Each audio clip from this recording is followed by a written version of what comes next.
गुरुजी हम ना बचपन से एक इसको मिथ कह सकते हैं या फैक्ट ही आपसे हम जानेंगे, सुनते हुए आते हैं घर वालों से भी, यार दोस्तों से भी, कि दिवाली की रात ना सबसे ज़्यादा जादू टोना किया जाता है। हांडियाँ जो होती हैं वो नामों की बनाकर उड़ाई जाती हैं, क्या ये सच है? लोग कोशिश करते हैं होली पर, दिवाली पर। देखिए, पूर्णिमा और अमतिथि, अमावस्या जिसे कहते हैं, ये दो विशेष तिथियां होती हैं। हर महीने की विशेष होती हैं, लेकिन होली की और दीपावली की ये विशेष होती है। तो इसमें ऊर्जा बहुत होती है, तो इसमें इस प्रकार के कार्य करने की लोग कोशिश करते हैं।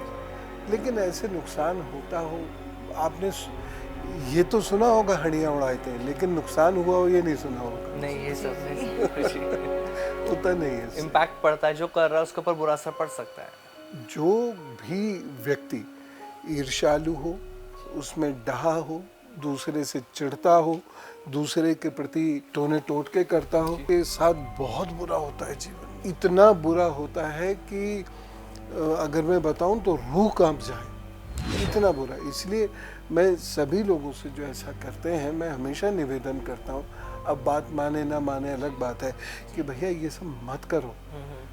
दुआएं मांगोगे कि जल्दी से मौत आ जाए, इतनी कष्टकारी जिंदगी हो जाए।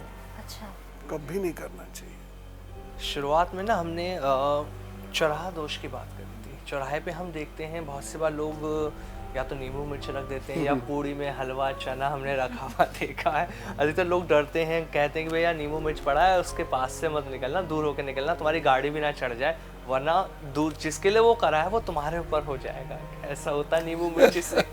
मैं एक किस्सा सुनाता हूँ। जी गुरुजी, बिल्कुल। अब हम जब बाहर रहते थे और साधना आदि करते थे, तो वहाँ भी एक चौराहा था, उस पे नींबू मिर्च होता था। अच्छा, भोजन का तो ये भिक्षा में जो मिल गया सो ठीक है। बिल्कुल।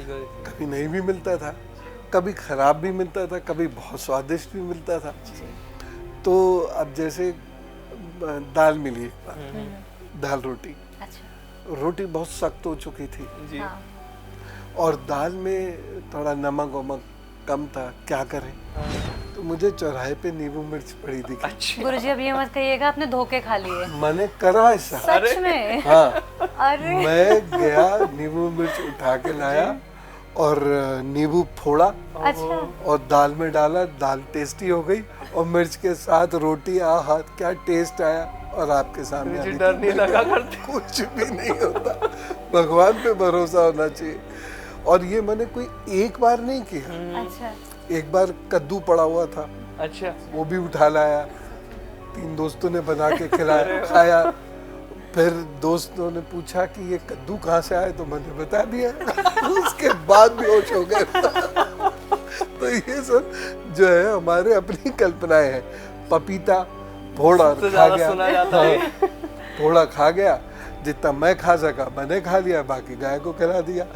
तो इस प्रकार से खूब किया है हमने। ये सिर्फ लोगों को डराया जा रहा है नींबू मिर्च के नाम पे। हाँ, ये अनएथिकल भी है जी।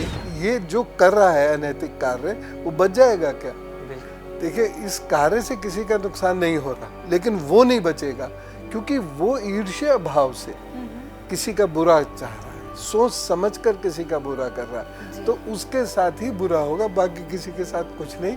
नींबू मिर्च का इस्तेमाल करें तबीयत से।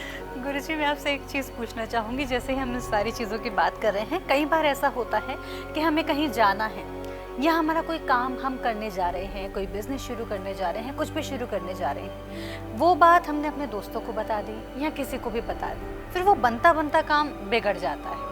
कहते हैं कि नज़र लग गई, लेकिन कई बार ऐसा होता है कि उनकी नज़र उस तरह की भी नहीं होती है। जैसे अगर मैंने किसी को बताया कि मैं घूमने जा रही हूँ, उसने बोला कि बहुत बहुत अच्छी बात है, अब उनके मन में भाव हालांकि बुरे नहीं है, लेकिन वो मन में ये सोच सकते हैं कि ये तो घूमने जा रही है, मैं तो नहीं जा रही, मेरा नहीं हो पा रहा जाने का।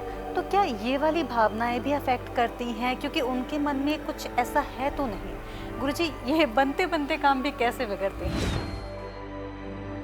देखिए, जब हमारे काम कमजोर दशाओं से बन रहे हैं, अच्छा। महादशाएं जो होती हैं, तो महादशा है या अंतरदशा, अगर ये कमजोर है, यानी ऐसा समझ लीजिए कमजोर ग्रहों के योग से यदि हमारा कोई कार्य बन रहा है, अच्छा, तो हमें उस कार्य को लोगों को तब बताना चाहिए जब वो कार्य सफल हो जाए, अच्छा, है ना।